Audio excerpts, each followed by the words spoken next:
Matt, thank you very much for joining us this morning. Appreciate it. I know you've got a busy schedule, just came off of the A&A conference, so hopefully that went well. But again, once again, appreciate you taking the time today to speak with us.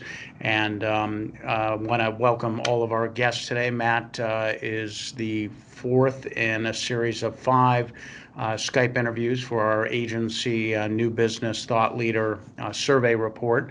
Matt Weiss is Managing Director, Strategic Growth at Huge. In this role, he partners with agency leadership and new clients to achieve their ambitious goals and growth objectives. Prior to his time at Huge, Matt spent 4 years as Global Chief Marketing Officer and Global Chief Revenue Officer at Havas. He was also Chief of Staff at MDC Partners Agency, KBS, and spent more than 15 years at McCann, putting together an impressive run of wins and awards, making the agency one of the true powerhouses in the industry. He was classically trained in both strategy and account management, running some of the agency's largest accounts. So want to welcome you, Matt. Thanks again for making the time in what I'm sure is a very busy schedule for you. Yeah. Um, so you provided us six different questions, and Yep. so basically want to run through the results of those questions and get your perspective on what we heard from agencies. Mhm. So our first question was, what platforms or resources are you using to obtain prospecting intelligence and insights? LinkedIn, no surprise, I think was the most used platform in the survey, Yep. with roughly about 20% of respondents citing it as a source for insights. And then we had other things like Google and Mintel and Winmo and 4A's research. I guess just generally speaking, any surprises in what you saw and sort of the bevy of different options that agencies threw out to us? Yeah, not really. I mean, I think most of the sources are ones that we're all familiar with. The folks who've been doing this for a while know that they can set up and find out a lot of information today. I mean, unlike maybe years ago, getting information is never the hard part now. It's like it's quite easy. The question then becomes what you do with that information, and also how do you sort the information and cross-tabulate your different sources. LinkedIn is tremendous for finding out about individuals, looking at their career path. Twitter is also good to see what they're talking about. And then any of the tools that you would sign up for and buy seats are really helpful. Access Confidential is one I find to be quite useful, and also Winmo. And again, they provide a very good baseline of research for you to start to do, what I think is actually just the very beginning of the due diligence in order to qualify a lead or a prospect or even make a decision to go after a company. Got it. Got it. When you look for insights, what kind of things top the list for you? What, proves most helpful as you're sort of, starting your prospecting process Yeah. or in the middle of it? I mean, I think about it in a couple of dimensions. The first one is the human dimension, which is the individual that I'm going to approach or the person that I would like to outreach to. So, what are they like as individuals? How do they think? What do they say? What have they written about? What do they, like, or what have they shared? Just to get a sense of that individual. Second thing is I'm looking at the category. The category information is critical because you have to understand the environment they're operating in. You have to understand, what are the pressures, and the opportunities within the categories that they are in Right. order to understand their motivations and the company's motivations.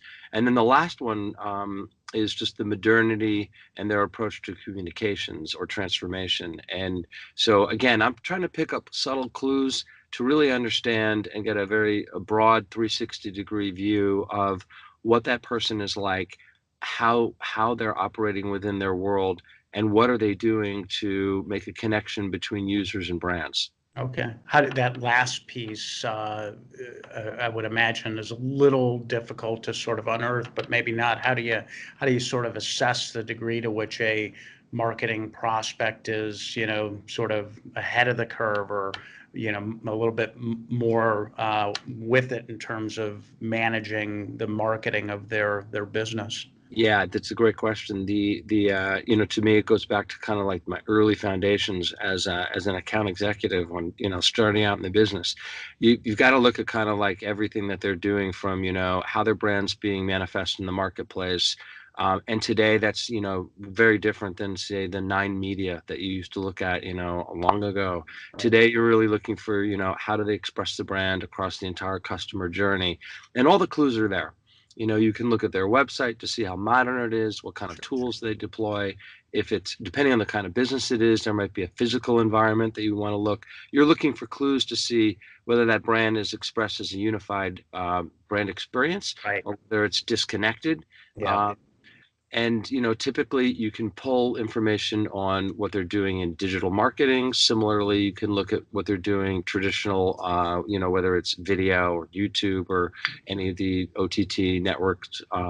So I think there's actually, it's again, it's not that the information isn't there. It is there. You can Yeah. find it. That is not the problem. Right. It's doing the kind of like intellectual skull work to really come down to like a formidable point of view that you can defend Yeah. and understand as you go forward. Right.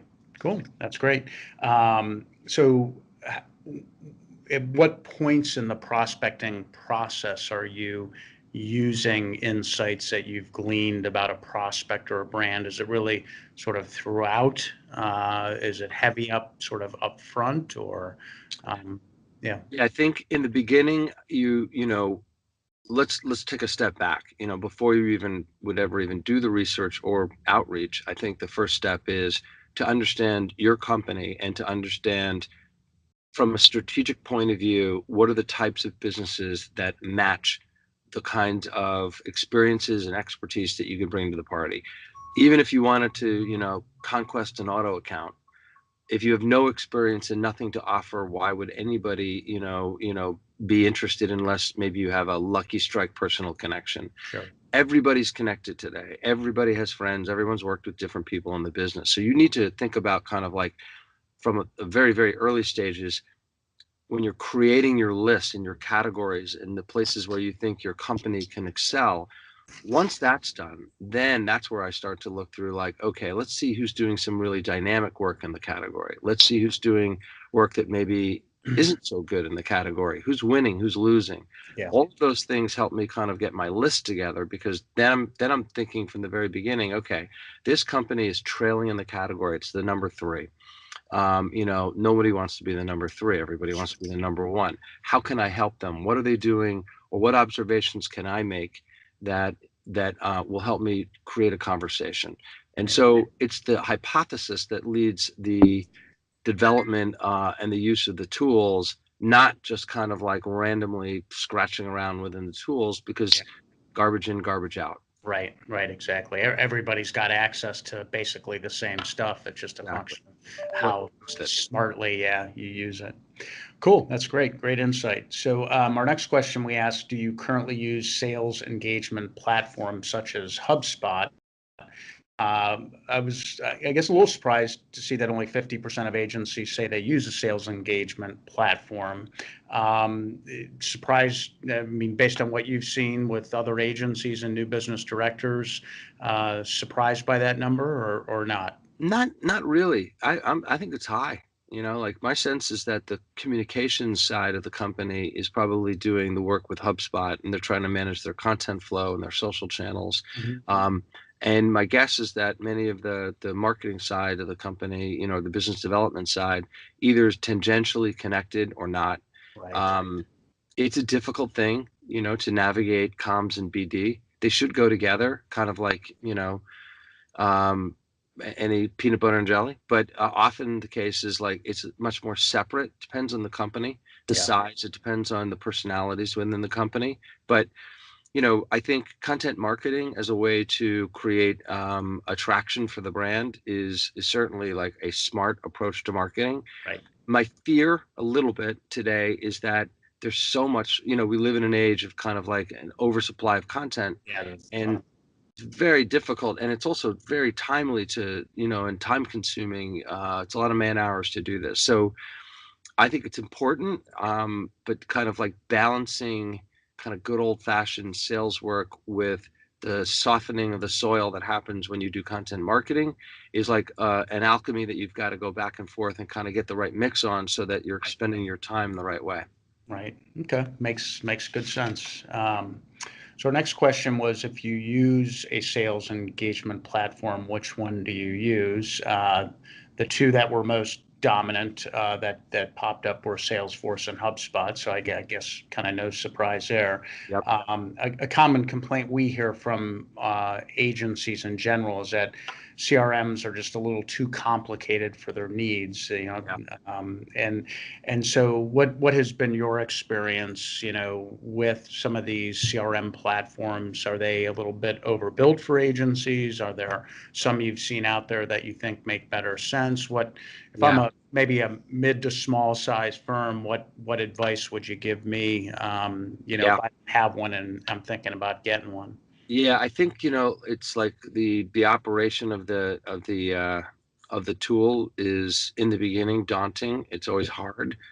So I think Salesforce, and there's a million others out in the marketplace. I mean, because of our offering, we're 12, we're in 12 markets, 1,200 people. I need Salesforce because Salesforce for me allows me to track everything that's happening from top of the funnel all the way through for different offices. And Right. so it's a easy tool to navigate in order to know where we are in the funnel and what we're doing on our leads. And so, but if you're a smaller agency, I don't, all those tools could work.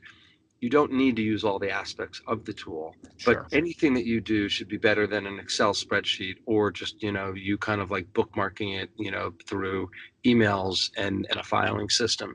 You need to have tangible numbers because people don't tend to remember accurately their conversion rates across the funnel. And it becomes insightful and helpful when you realize your your your conversion in the lower funnel is too low, or you're not getting enough into the flow in the beginning. Like you have to kind of be critical about that, and those tools definitely help you take a very logical approach and analysis. Right. Yeah. I would imagine it just takes some discipline on the part of agency folks to make sure they're sticking with it and doing Totally. it consistently. And, when you're a smaller to mid-size agency, and maybe if it's just the principal that's managing the sales process, obviously that just gets a little bit difficult, but you've got to Yeah. dedicate the time to it. Yeah, if you're a single proprietor or a single source salesperson within the company, then maybe those tools aren't necessary. But you could look organically within the company and have Salesforce as a tool to track organic leads. Even just business there. I mean, go to San Francisco, you'll see the tallest building in the entire skyline. It's Salesforce. There's a reason for it. You got another one coming in Chicago, so I'm a supporter. Yep, yep. Well, speaking of inbound, we asked in our next question if you do use a sales engagement platform like Salesforce is used to manage both outbound sales efforts and existing organic growth. 56% of agencies use sales engagement platforms to manage both outbound sales and existing growth. How important is it, in your opinion, that agencies manage their organic growth like they do outsource new business development? I mean, it's been written about so many times. Organic growth is not only the best kind of growth, it's also a testament to the strength of the company. So that's Yep. always the first place to go. I'd say you're going to get, of your to be generated number, typically you're going to get 50 to 60% of that off organic, and the Right. remaining is going to be from net new business. And it's just so much easier to expand a relationship than it is to try to broker a new one. And so, and that those relationships, tend to bear fruit over the long term because people move today so much more than they have in the past. And if you have a good relationship, you've done good work, the chances are those relationships will, you know, flourish wherever that person ends up going. So I'd say, in order priority, it's organic first Yep. and net new second.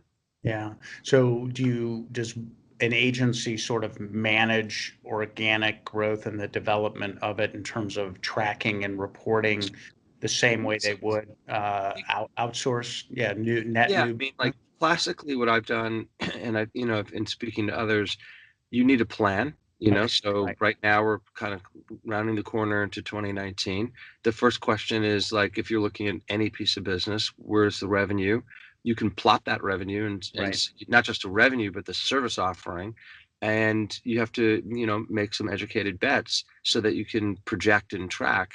And Right. then the Salesforce tool or whichever tool you're using, allows you then to kind of like monitor the growth of that account through the year in a consistent way that you can look quarter to quarter.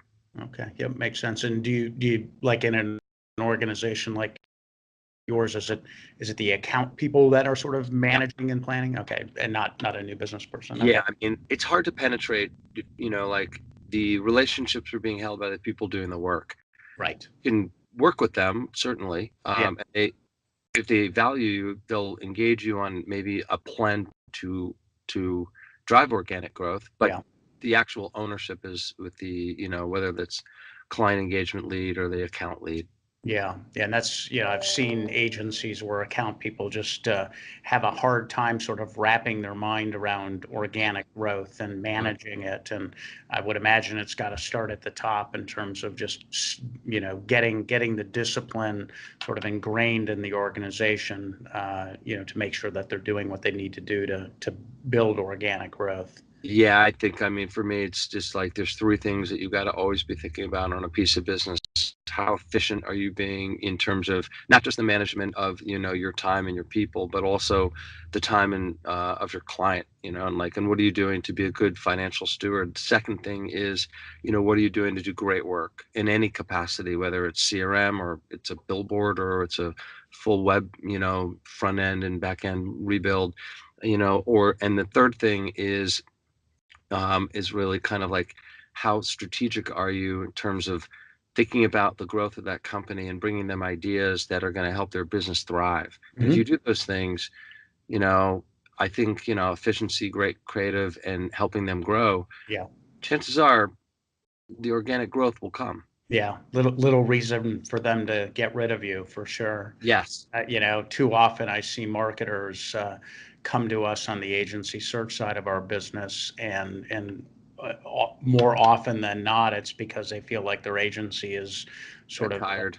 yeah, gotten tired, not as proactive, Yep. not bringing new ideas to the table, feeling like they're the ones always bringing the ideas. And it's not that it's a hard thing for an agency to do, but it does take some effort to constantly keep pushing yourself. Yeah, for sure. It's like, it's a difficult thing. You've got, think about any relationship that you're in. The fairy dust of the beginning is great, but the real Yeah, work comes later on, right. and like and keeping the fire going. So it's the same like, the client agency relationship is very similar to all human relationships. You've got to nurture them, you've got to change things up, you've got to make it interesting on both sides. Yep, absolutely.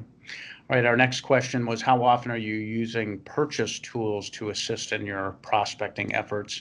37% of agencies have never used a purchase tool to assist in prospecting. Mm. I guess I was a little surprised by the response. I suspect that, possibly folks are thinking about things like Winmo or Mintel and not, things like LinkedIn and email platforms that they're buying. But I guess any perspective on that at all? Yeah, I think there's probably, free tools out there for sure, but I'm partial to Winmo and Access Confidential for hard targets and like just doing some research. I use LinkedIn a lot. And like it's not I do pay because you have to pay for Sales Navigator. Right. And but I do feel it's worth it. And I think it's worth it because not only are you going to get good information and great ideas all the time, but you can publish. And so I've been publishing, curating really, and publishing for some time now. And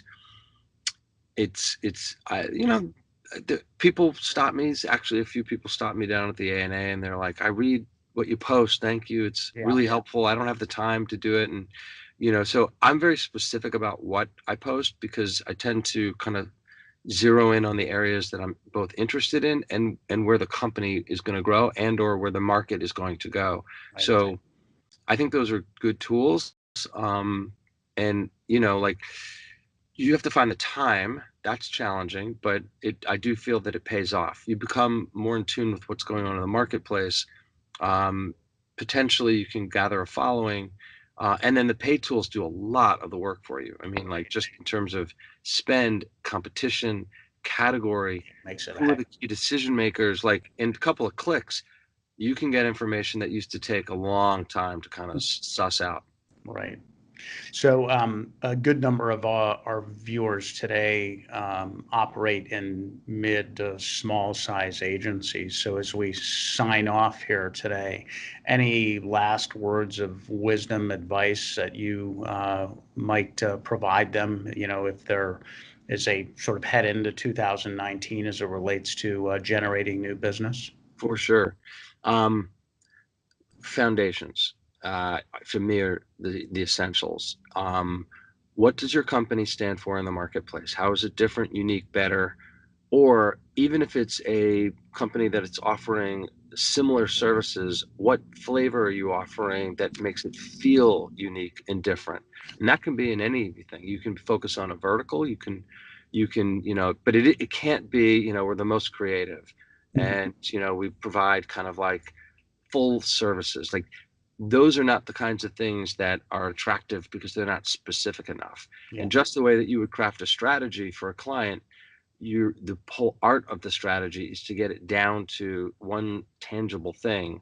There'll be plenty of time for conversations later about all of the services that you offer. So that's one. The second thing is, once done, then tie your prospect list to your position in the marketplace so that those two things line up. And then after that, once those two things are done, and you can write it down on a table, and you can literally say, we're agency X, we're experts in 5G, and modern innovative ways to apply 5G thinking across the customer journey. Then it's like, who cares about those things? Which actually, I'll give you a hint: everybody should, because it's going to change the world. Sure. And then within your market, who's relevant? And like once that's done, then we start to talk about things like, who should we be reaching out to? What kind of information can we get for them? How do we track that, manage it, and make sure that we're moving things through? So I find that, like, even for myself, it's the hardest thing is the discipline of getting the first stuff done. And Right. the easier stuff tends to come when that work is done. Yep. Great. Once again, Matt Weiss, Managing Director, Strategic Growth at Huge. In this role, he partners with agency leadership and new clients to achieve their ambitious growth goals.